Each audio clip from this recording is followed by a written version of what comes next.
Hemingway, and for whom the bell tolls, the war does not end for those who understand it. It shifts.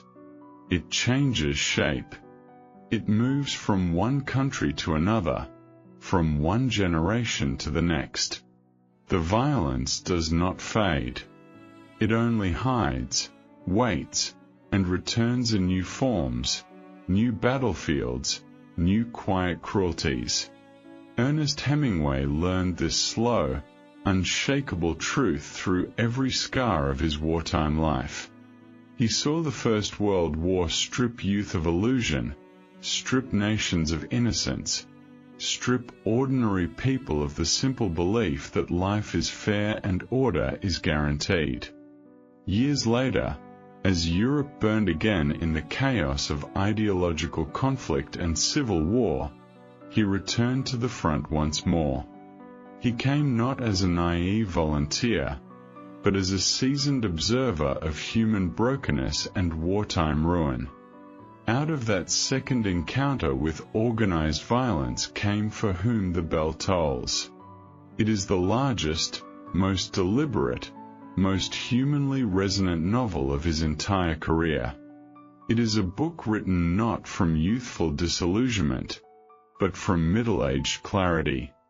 It is a book about choice, about sacrifice, about duty without glory, about death without fanfare.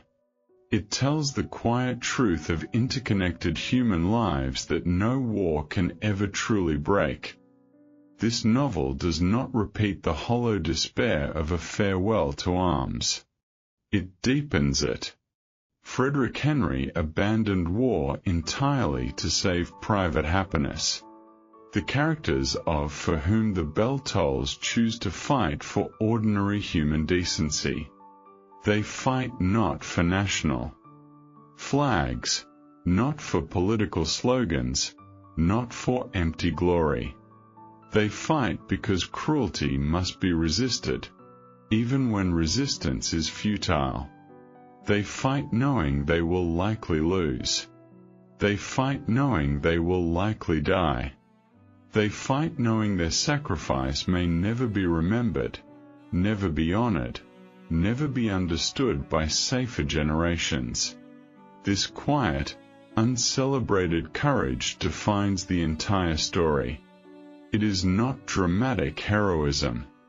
It is stoic, stubborn, human courage. It is the courage ordinary people summon when the world falls apart around them. Every sentence of this novel follows Hemingway's signature Iceberg style. The prose is plain, tight, and unadorned. It uses short declarative sentences and minimal description. It relies entirely on observation and action. All true emotion lives beneath the text, submerged and vast. It rises silently in the gaps between lines and gestures. Hemingway never tells the reader what to feel. He only shows what happens.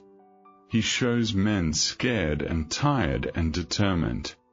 He shows women grieving and loving and resisting. He shows villages broken by war and mountains scarred by battle. He shows long nights filled with waiting and uncertainty. The reader feels the full weight of tragedy without a single forced sentence of sentiment.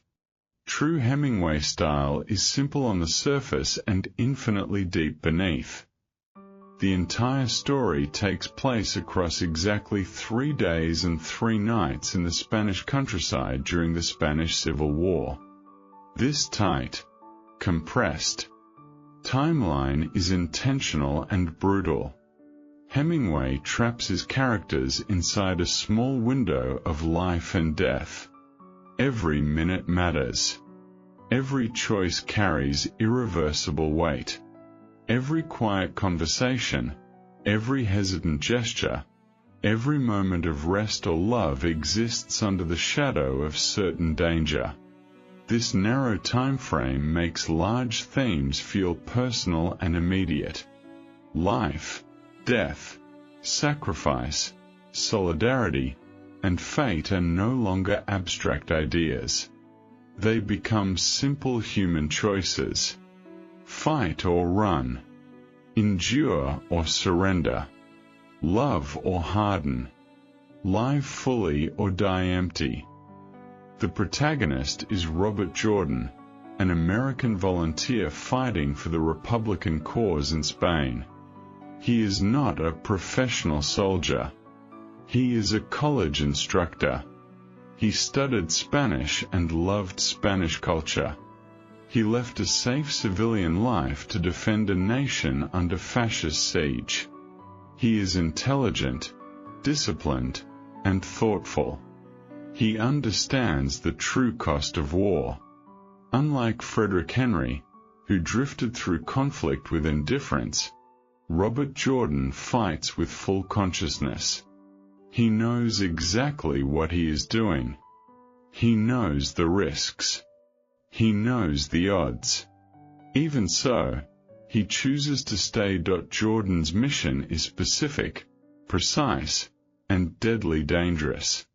He must infiltrate the mountain terrain outside Segovia. He must locate a critical strategic bridge and destroy it during a scheduled Republican offensive. The bridge looks ordinary and functional. It is built of stone and steel. It spans a narrow gorge between rocky hills. To civilians, it is only a bridge. To the war machine, it is a lifeline. It carries fascist troops, supplies, artillery, and reinforcements straight to the front lines. Destroying it will slow the enemy advance and disrupt their coordination. It will buy precious time for Republican forces. The mission is vital. It is also almost certainly suicidal. The story opens with Robert Jordan lying alone in the forest. He lies flat on the dry pine needles, hidden on high ground. He watches the bridge for hours. He studies every beam, every support, every guard post, every enemy movement. He calculates distances and angles. He memorizes patterns. He accounts for every variable that could decide success or failure. There is no drama in this opening. There is no heroic posture. There is no loud declaration of purpose. There is only quiet, careful, disciplined wartime work. This opening moment defines Jordan's character. He is a professional. Not a professional fighter, but a professional of necessary violence. He does not love war. He does not crave battle. He respects danger. He respects precision. He respects the unforgiving math of life and death in combat. He approaches his deadly mission with the same calm focus he once brought to his classroom. War has not turned him cruel. It has turned him clear. He understands sacrifice not as glory, but as arithmetic. Lives will be lost. His own life will likely be lost. But if the sacrifice serves a greater good, it is not meaningless. To complete his mission, Jordan must rely on a small band of local Spanish guerrilla fighters. These are not trained soldiers. They are farmers, shepherds, and villagers. They have lost their homes, their families, and their safety to war. They fight not for pay or rank or political power. They fight because their land is being stolen. They fight because their people are being killed. They fight because their way of life is being erased. Their courage is raw and inconsistent and deeply human. They fear death. They doubt victory. They argue and hesitate and make mistakes. Still, they persist. The leader of the group is Pablo. He is a seasoned, weathered fighter with a complicated soul. He is tough and cunning and resourceful. He is also exhausted by war. He has fought long enough to see hope fade, loyalty break, and bravery turn to fear. Pablo is not a hero. He is a survivor. He has killed many men. He has seen unspeakable cruelty. He has lost faith in the cause and in his comrades. All that remains in him is the will to stay alive. He wants to protect his small band and avoid unnecessary risk at all costs. From the moment Jordan arrives in the mountain camp, Pablo resents the bridge mission. He understands clearly what will happen if the bridge is destroyed. The fascists will send patrols, artillery, search parties, and execution squads. They will hunt the small guerrilla band through the mountains. They will trap them and kill them without mercy. To Pablo, the mission is not brave. It is foolish. It is unnecessary. Sacrifice. It is death for no guaranteed reward. His resistance is not cowardice. It is the weary wisdom of a man who has already lost too much to empty ideals. Opposite Pablo's defeated pragmatism stands Pilar.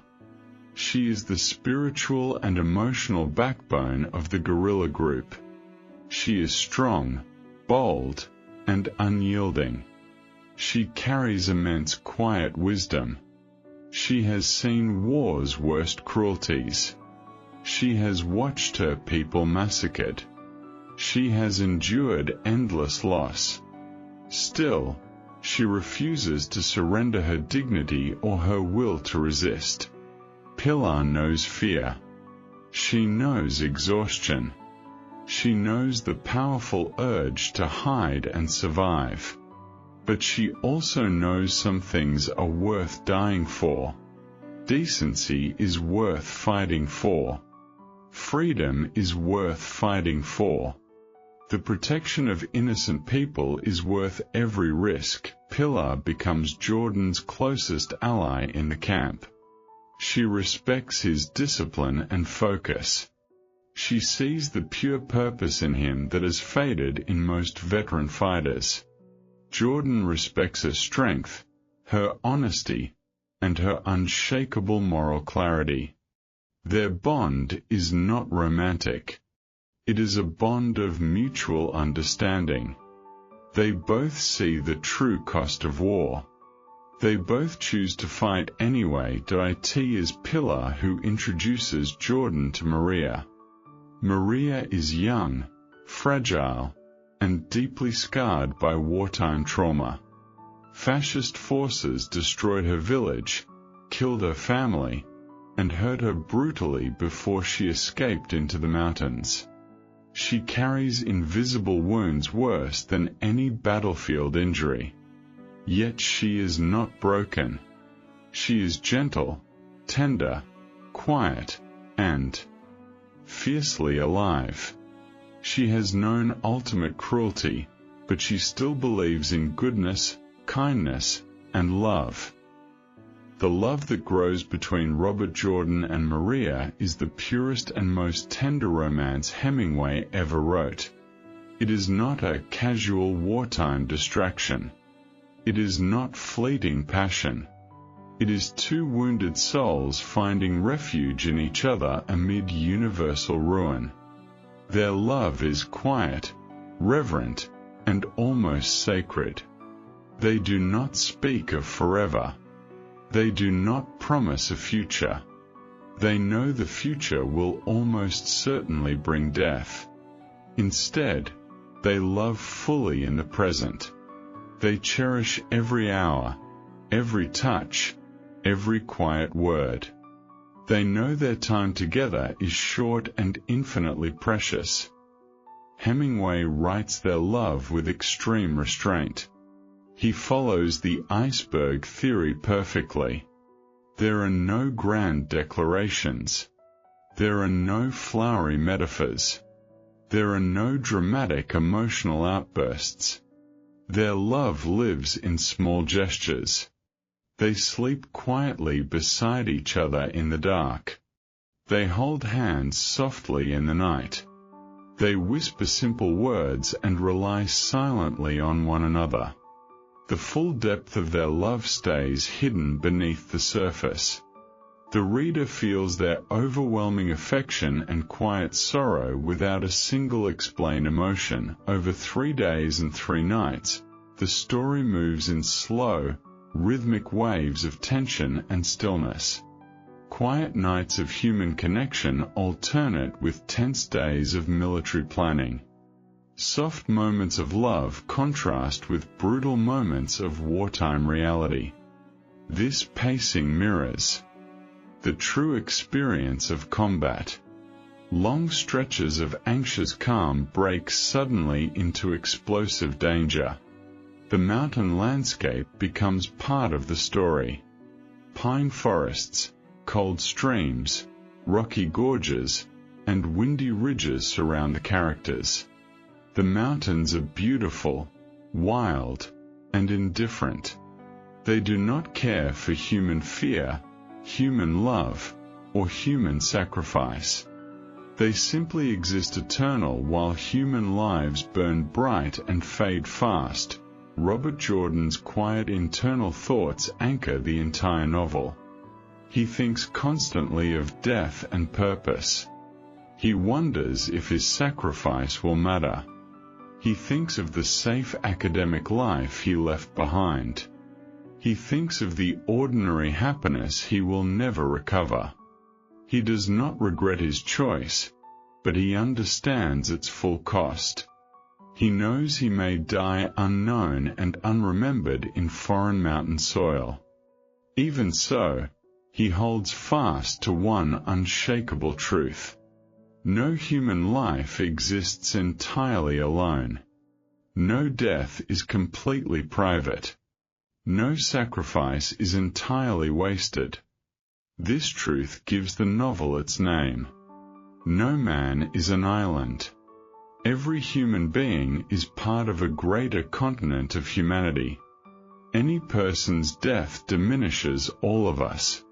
For this reason, no one needs to ask for whom the bell tolls. It tolls for every living soul.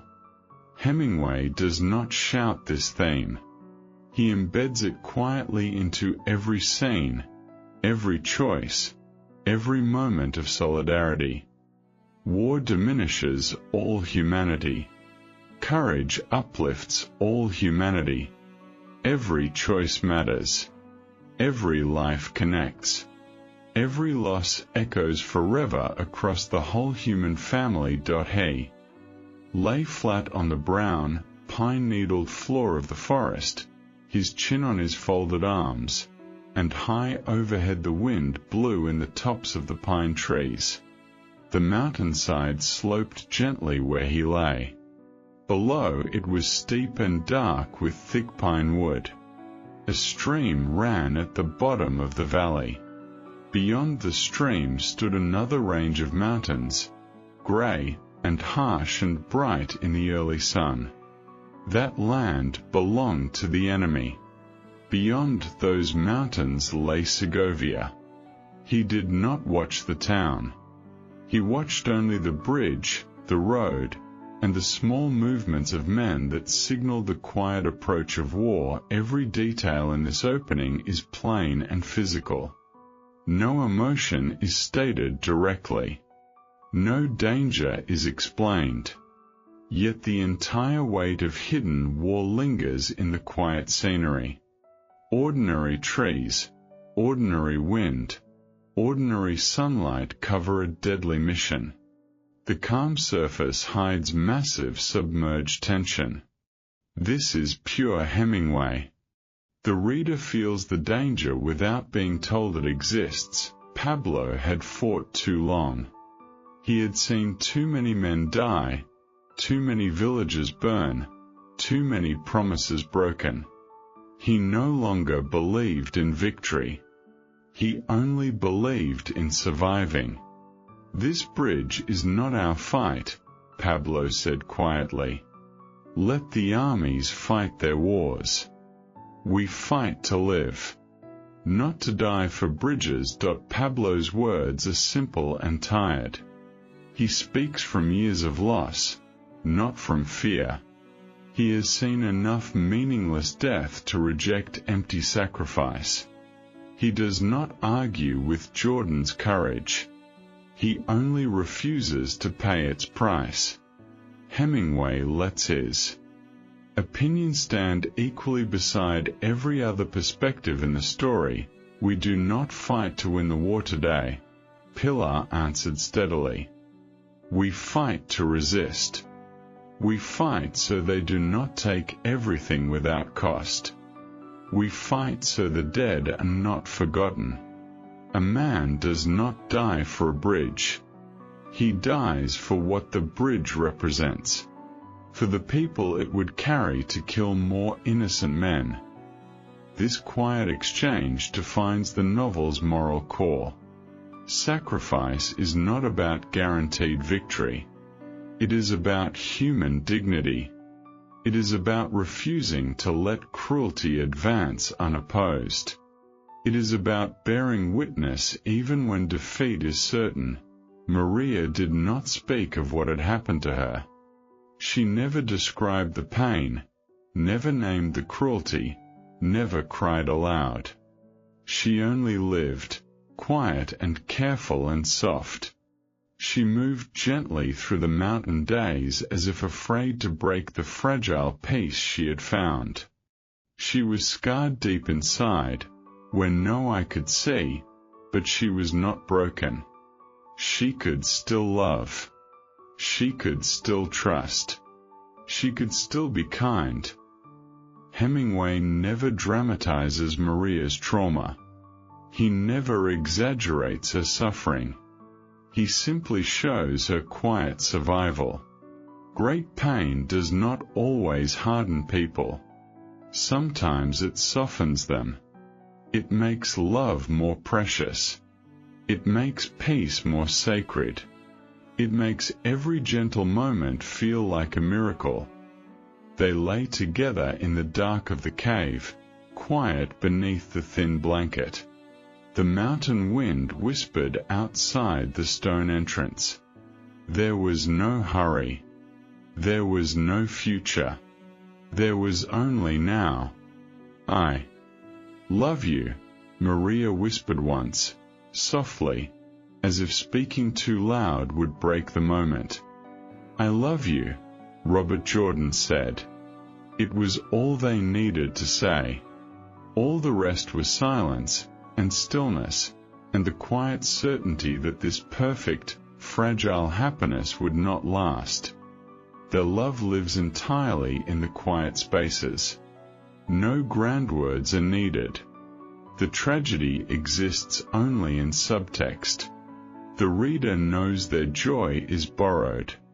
Their peace is temporary. Their bond is true but doomed. This is the iceberg theory at its most powerful. One small visible layer of love hides a vast submerged weight of sorrow and fate. As the scheduled offensive draws near, tension builds slowly and invisibly. Jordan spends hour after hour preparing. He double-checks his explosives. He verifies every wire. He calculates every timing sequence. He studies enemy patrol patterns. He reviews every possible failure scenario. He never panics. He never rushes. He stays calm, methodical, and disciplined even as the shadow of death settles over the entire mountain valley. The guerrilla group fractures quietly under pressure. Some fighters steady themselves for battle. Others grow hesitant and afraid. Pablo wavers between loyalty and self-preservation. He respects Jordan's resolve, but he fears the brutal retaliation that will follow the bridge explosion. The group's conflict is not loud or explosive. It simmers in every quiet pause, every hesitant glance, every silent meal. War does not make perfect heroes of ordinary people. It makes them tired, scared, conflicted, and human. The morning of the offensive arrives cold and clear. The mountain air is sharp and clean. Bright sunlight falls over the gorge and the bridge. The world looks peaceful and ordinary. No visible sign of chaos lingers in the air. The war waits hidden in the stillness. Jordan leads the guerrilla fighters into position. He places each fighter carefully. He assigns clear tasks. He maintains steady command while the weight of certain death hangs over every person in the unit. He set the charges carefully, tucking the explosive material against the thick stone supports. He ran the wire straight and clean. He secured every connection with steady hands. His breath was slow. His heart was calm. He had practiced this work many times before. Now he performed it in active war. Enemy soldiers stood positioned above and below. Enemy patrols moved through the valley. Every precise movement balanced life and death for himself and his comrades. There is no drama in this scene. There is no adrenaline rush, no heroic speech, no cinematic tension. Heroism exists only in steady, responsible action. Jordan does his deadly work calmly and perfectly, fully aware of the cost. The explosion comes sudden and absolute. There is no warning, no slow build-up, no pause. The bridge detonates in a massive burst of fire, stone, and sound. The solid structure shatters instantly. It collapses into the narrow gorge in a cloud of dust and broken debris.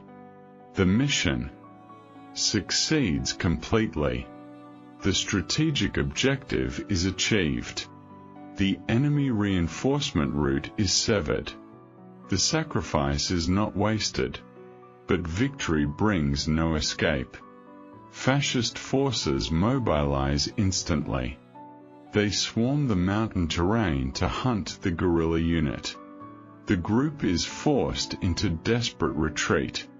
They run through pine forests and rocky ridges.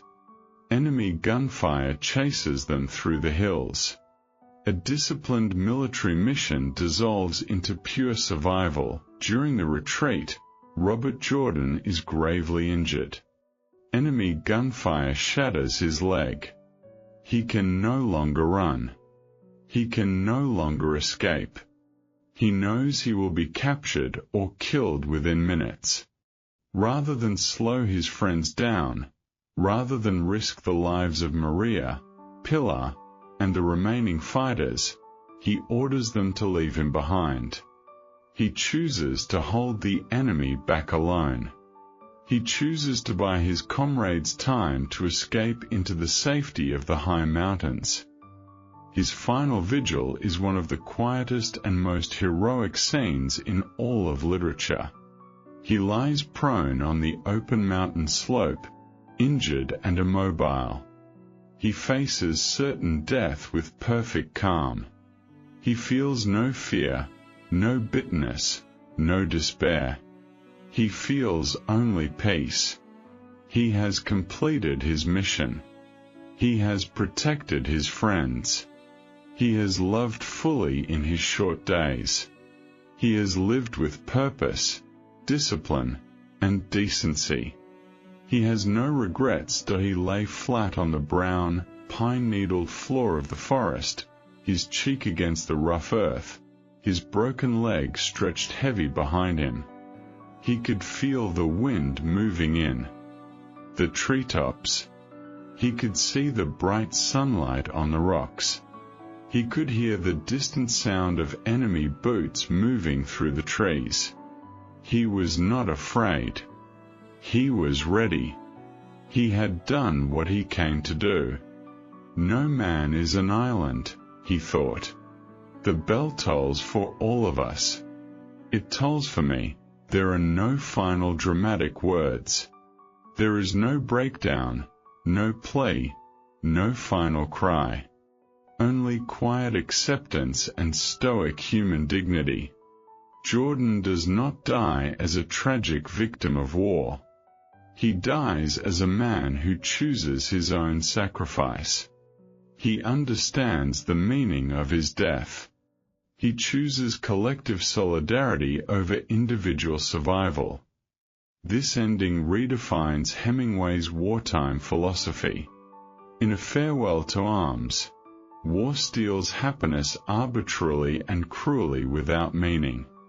In For Whom the Bell Tolls, war still steals life, but human beings can assign meaning to their own sacrifice. People can choose to die for goodness, for solidarity, for the protection of others.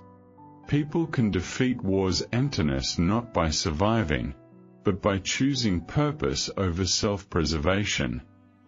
The novel never glorifies war. It never celebrates death. It honors human choice. It honors the quiet courage of ordinary people who resist cruelty even when defeat is certain.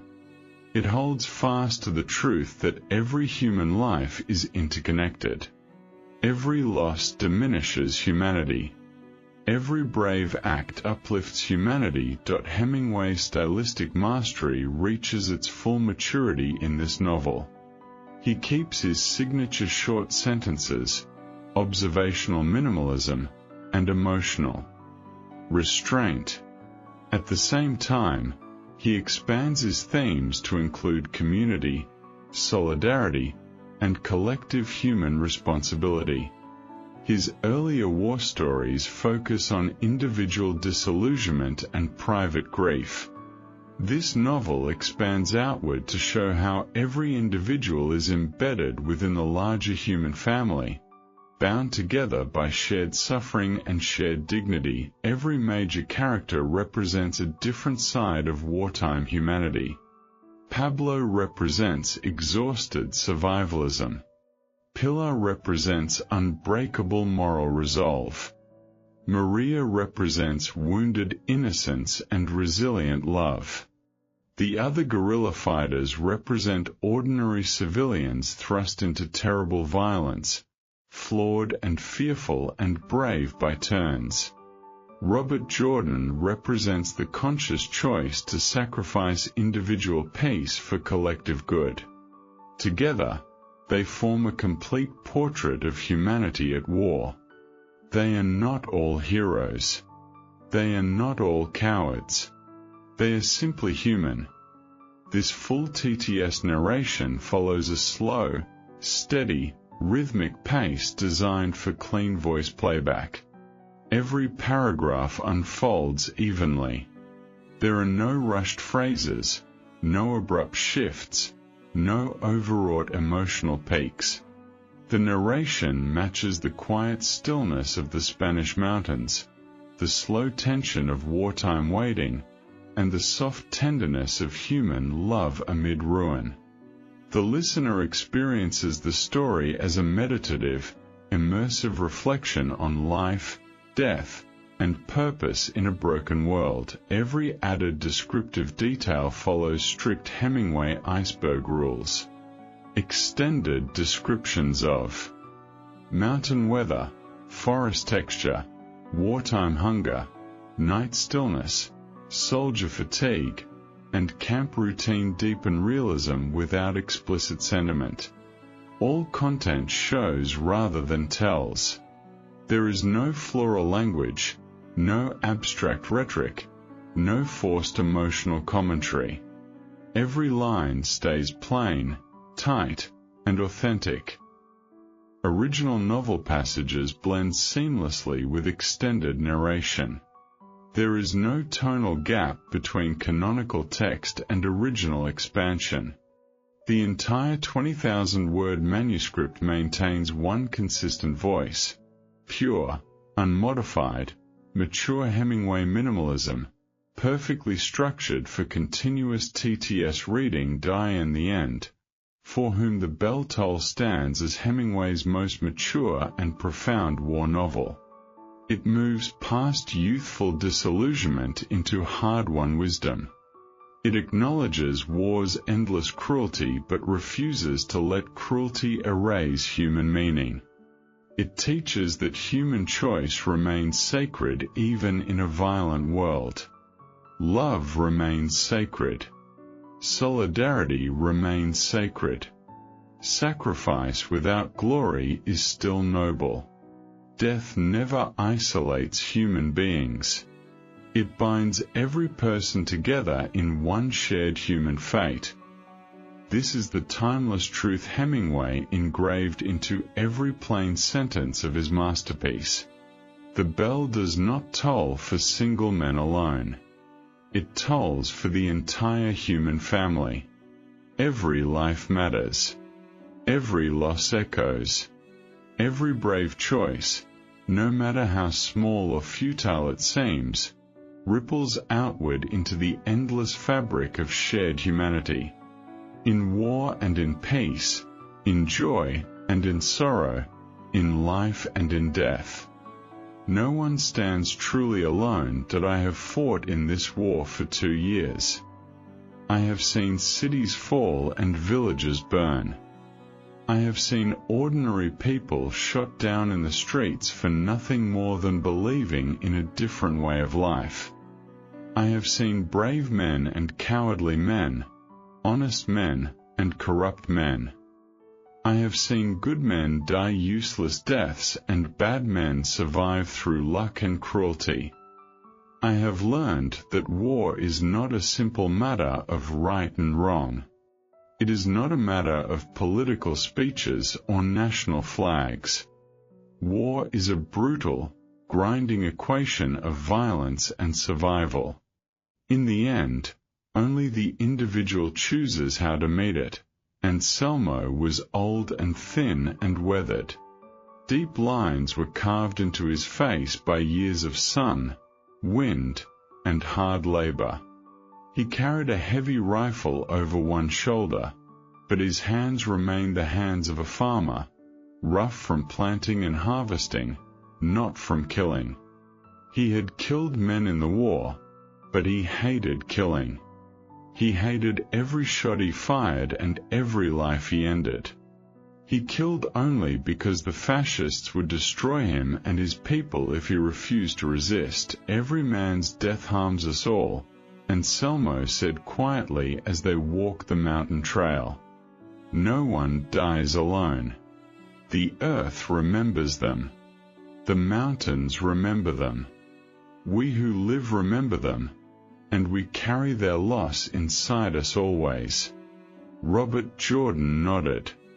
He had known this truth from books and study, but hearing it spoken simply by an old peasant made it heavier and clearer than any academic lesson. Humanity is one connected body. Every wound to one person weakens the whole. The guerrilla group lived rough in the high mountain caves hidden among pine trees and rocky outcrops. They slept on bare stone and dry pine needles. They survived on thin bean soup and hard dried bread. Their rations stretched thin after months of hiding and fighting. They washed in cold mountain streams when enemy patrols stayed far away. They went unwashed for days when danger lingered close. They spoke little in daylight, afraid their voices would carry across the clear mountain air and expose their position. At night they spoke even softer, careful not to wake the quiet danger that surrounded their camp. Pablo sat alone at the cave mouth every evening, staring out over the darkening valley. He rarely joined the others in quiet conversation.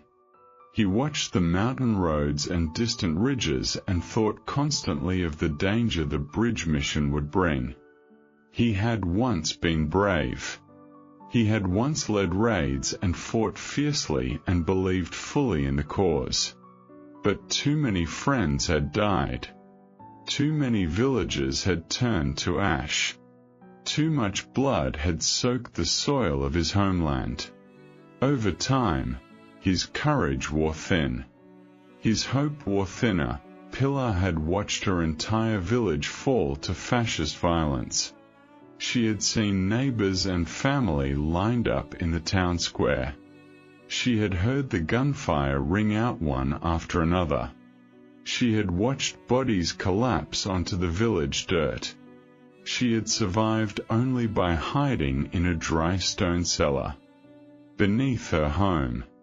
She had listened through the stone walls to every shot, every scream, every final silence. She rarely spoke of the massacre, but it lived inside her always. It shaped every hard stare, every unyielding choice, every refusal to surrender die in the quiet hours between midnight and dawn. When the mountains were darkest and safest, Jordan and Maria lay together in the cave. Maria rested her head on his chest. He held her gently, careful not to grip too tight, careful to cherish every fragile moment of peace they had stolen from the war. They did not make promises. They did not plan futures. They did not pretend the danger had disappeared. They simply existed together, two souls worn thin by pain, finding softness in a world that offered only hardness. "I was dead before you came," Maria whispered in the dark. "Not truly dead, but living dead. I had no joy, no hope, no reason to stay alive. Now I have this night. Now I have you." Robert Jordan stroked her hair slowly and steadily in the darkness. "We have now," he said. "That is all anyone ever has in war." Only now, through the long night before the offensive, Jordan prepared alone in the cave. He spread his explosives across the flat stone floor. He laid out each charge, each length of wire, each detonator with careful, deliberate hands. He checked every connection twice and 3 times until every detail was perfect. He memorized every step of the detonation sequence. He visualized every angle of placement on the bridge. Supports. He calculated every timing variable that could decide success or failure.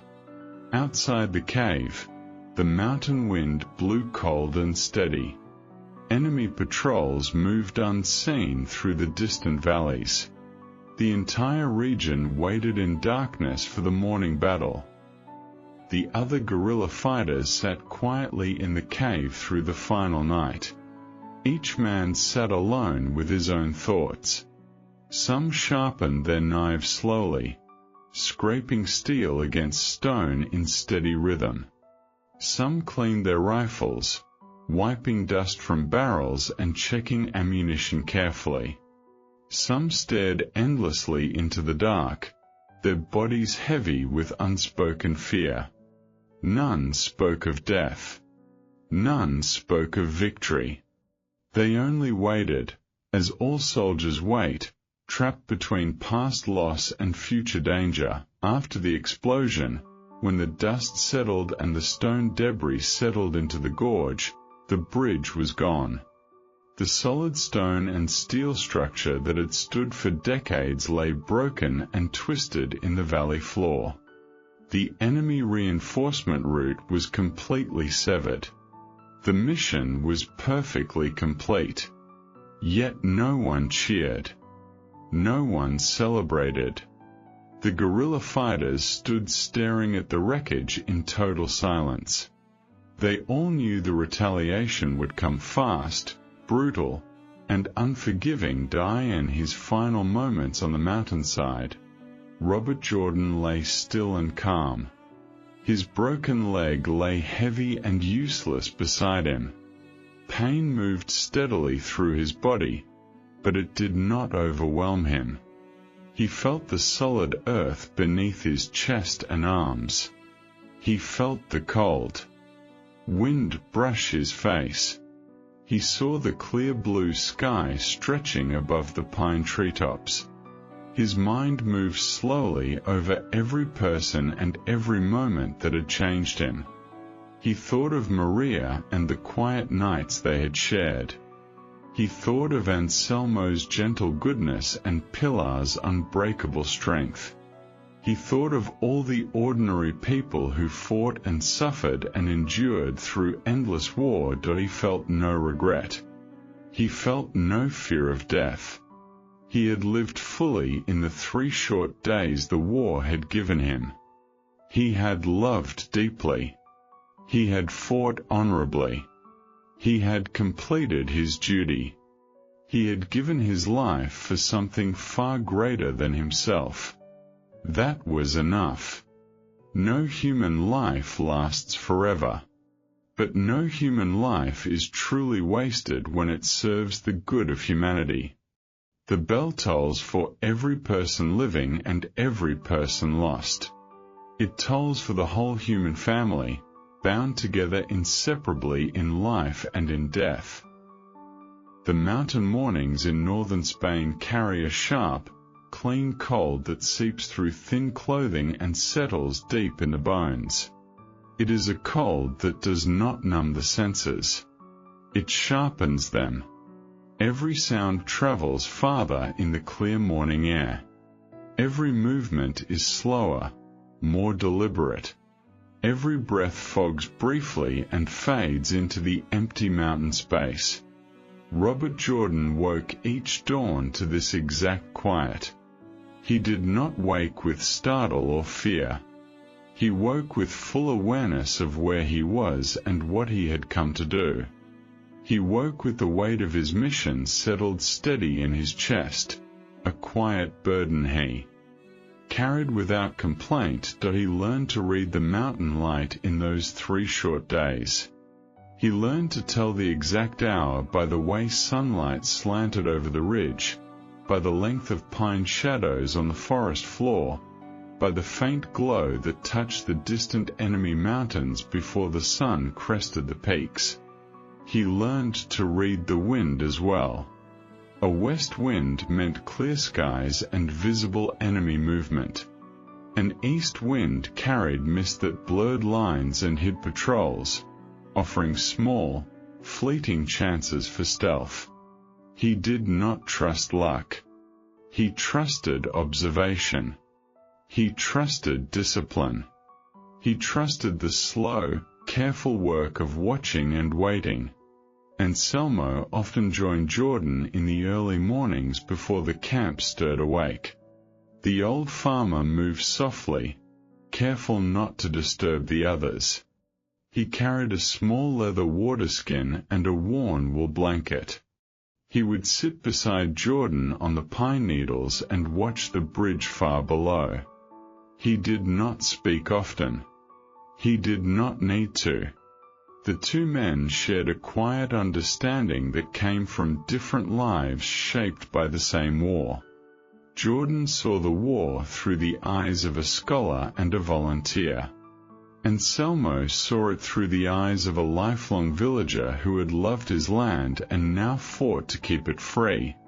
Anselmo told Jordan of the villages before the war. He spoke of market days and harvest seasons, of neighbors helping one another pull crops from the dry soil, of children running through village lanes without fear. He spoke of simple lives, uncomplicated by ideology and violence. He did not romanticize the past. He simply remembered it clearly. He remembered goodness because he had lived it. That was why he resisted. Not for slogans or leaders. For the quiet ordinary goodness that war sought to erase entirely. War turns ordinary days into rare gifts. Every quiet morning, every shared meal, every soft word between lovers becomes something precious and unrepeatable. Jordan understood this truth more deeply with every passing hour. He had left a life of routine and safety, of classrooms and books and predictable days. He had traded comfort for uncertainty, security for sacrifice. He never once wished to return. The ordinary life he had abandoned felt small now, incomplete, untouched by the weight of real human struggle. Maria would wake later, after the sun had climbed higher and the mountain cold had softened. She would step quietly from the cave, her movements gentle and unhurried. She would pause to look at the mountains, at the treetops moving in the wind, at the wide open sky. She carried a quiet gratitude for every new day, a gratitude born from having stared death in the face and survived. She did not take beauty for granted. She did not take peace for granted. She saw holiness in every simple natural thing. Pilar watched Maria closely. She saw the girl's quiet strength, the way trauma had not hardened her but had opened her to deeper kindness. Pilar had seen many young people broken by war. Most grew bitter, sharp, suspicious of every gentle gesture. Maria grew softer. She grew more trusting. She grew more capable of loving fiercely and purely. Pilar knew this kind of goodness was rare. It was fragile. It was worth protecting. It was worth fighting for. Pilar spoke to Jordan once of resilience. She told him that true courage was not the absence of fear. True courage was feeling every ounce of fear, every weight of sorrow, every temptation to surrender, and choosing to stand firm anyway. True courage was continuing to care when the world showed only cruelty. True courage was continuing to love when violence sought to destroy all tenderness. Jordan kept those words in his mind through every difficult hour of preparation and waiting. Pablo watched all of this from his quiet post at the cave mouth. He watched the quiet unity of the group, the gentle bond between Jordan and Maria, the steady resolve of Pilar and Anselmo. He did not resent their goodness. He envied it. He envied their ability to still believe in something beyond survival. War had stripped him of that belief. He had seen too many loyal men killed, too many honest promises broken, too many good causes collapse into blood and betrayal. He could not bring himself to hope. He could only bring himself to endure. The tension in the camp grew thicker as the offensive date drew near. It was not a loud tension. It was a quiet, heavy stillness that settled over every person. Conversations grew shorter. Movements grew slower. Rest grew lighter. Everyone slept with one eye open, every sense tuned to the possibility of enemy approach.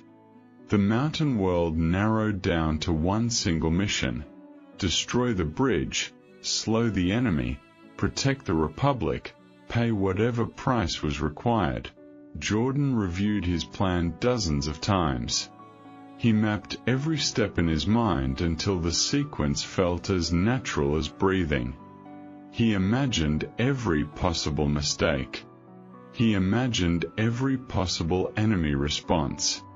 He prepared for failure as thoroughly as he prepared for success. He did not rely on bravery alone. He relied on precision. Bravery could falter. Discipline remained steady. He checked his explosives again and again. He tested every wire. He tightened every connection. He measured every distance. He adjusted every placement. He did not allow room for error. In war, small errors become fatal mistakes. Small oversights become lost lives. He knew this better than anyone. He had studied war not as a spectacle, but as a system of unforgiving consequences. The other guerrilla fighters knew the gravity of the mission. They knew the bridge was more than stone and steel. It was a gateway for enemy advance. It was a barrier against Republican progress. Destroying it would shift the battle, if only for a short time. They also knew the enemy would retaliate without mercy. Every man and woman in the camp understood the risk. None spoke of turning back. Even Pablo, in his quiet doubt, did not abandon the group entirely. He stayed, hesitant and weary, but present. On the final night before the battle, no one slept deeply. The camp remained quiet but awake. The fire was extinguished to avoid detection. The only light came from faint starlight filtering through the pine branches. The only sounds were wind in the trees, distant stream water, and the soft, steady breathing of waiting fighters. Each person sat with their own private thoughts, their own fears, their own quiet resolve. Jordan and Maria lay together in the dark for the final night. They did not speak of the morning battle. They did not speak of danger or death. They spoke only of small, gentle things. They spoke of the quiet beauty of the mountains at night. They spoke of the softness of the wind and the stillness of the stars.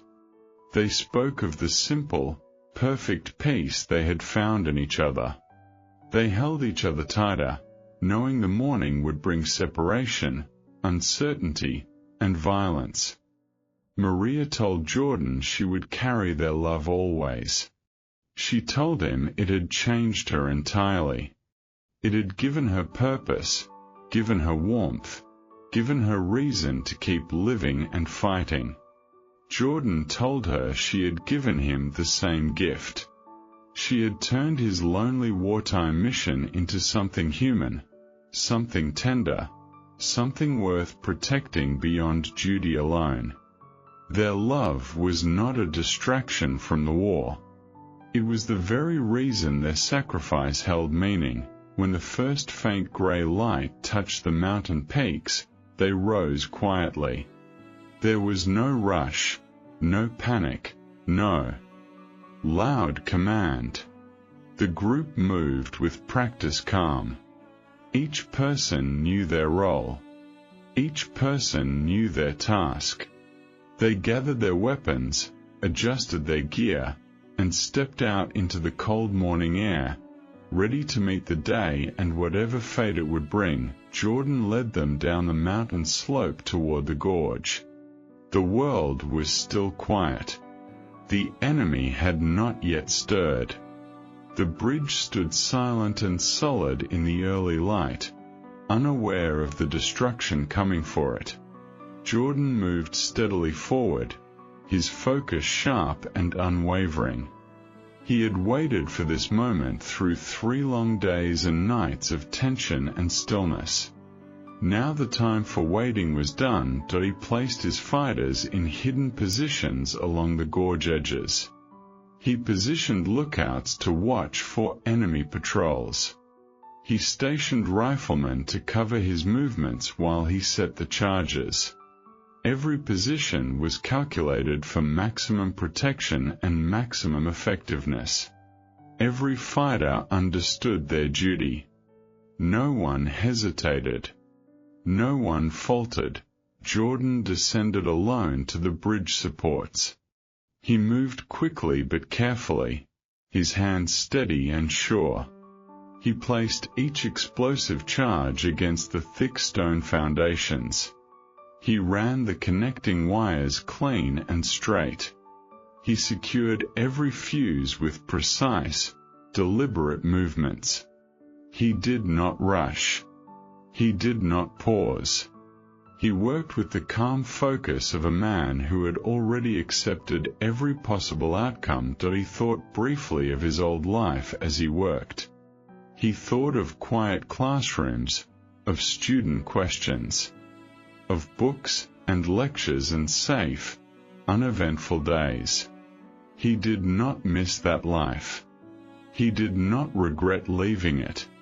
That life had been safe, but it had not been meaningful in the way this moment was meaningful.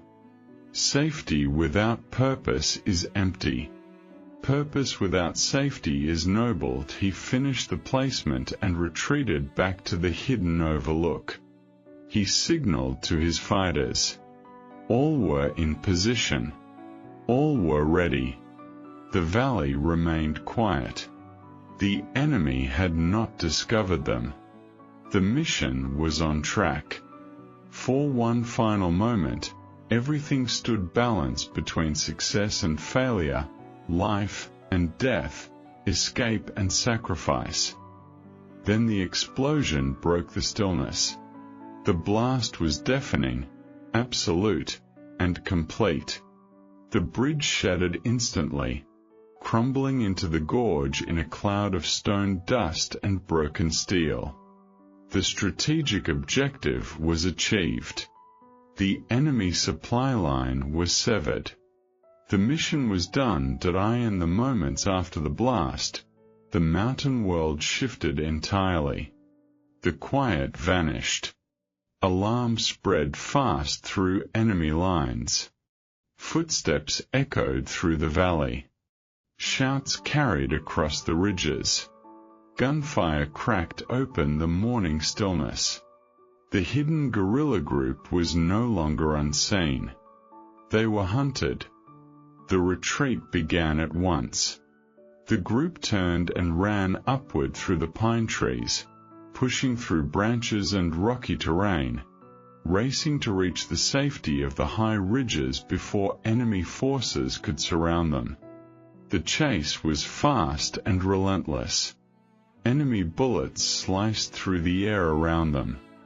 The sound of pursuit closed in from every direction. It was during this desperate flight that Jordan was struck.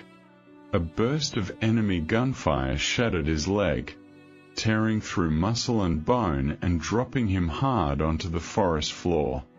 Pain flooded through him instantly, sharp and overwhelming, but his mind remained clear. He knew immediately that he could not run. He could not keep up with the group. He would slow them down. He would cost them their lives. He did not hesitate in his decision. He called out to the others, ordering them forward, commanding them to keep running, to reach safety without him. Maria refused to leave at first. She knelt beside him, tears in her eyes, unwilling to abandon the man she loved. Jordan spoke firmly and gently. He told her she must live. She must carry on. She must survive to remember, to resist, to love again. Pilar stepped forward then. She placed a hand on Maria's shoulder and pulled her upward. She understood Jordan's choice. She knew it was the only way. She knew his sacrifice would save them all. With quiet, heavy sorrow, she led Maria and the remaining fighters away, toward the high mountain safety, leaving Jordan alone on the forest slope. Jordan settled himself on the pine-needled ground. He adjusted his position to face the direction of the approaching enemy. He rested his rifle ready beside him. He calmed his breathing. He settled his mind. He did not fight against his fate. He accepted it fully. In his final minutes, he reviewed his life in quiet, unhurried clarity. He thought of every choice he had made. He thought of every stand he had taken. He thought of the love he had shared with Maria, the respect he had earned from Pilar, the quiet friendship he had found in Anselmo. He thought of the cause he had fought for, the decency he had defended, the lives he had helped protect. He felt no sorrow for his own ending. He felt only gratitude for the short, full life he had lived in the mountains. He had lived with purpose. He had loved with purity. He had fought with honor. He had sacrificed with clear intention. He had no regrets. The distant sound of enemy boots grew louder. The shadows of approaching soldiers moved through the pine trees. Jordan rested his cheek against the rough mountain earth. He breathed the clean wind one last time. He looked up at the wide, endless sky. He thought the quiet thought that anchored the entire novel. No man is an island. Every life is connected. Every death touches all humanity. The bell tolls for everyone. It tolls for him.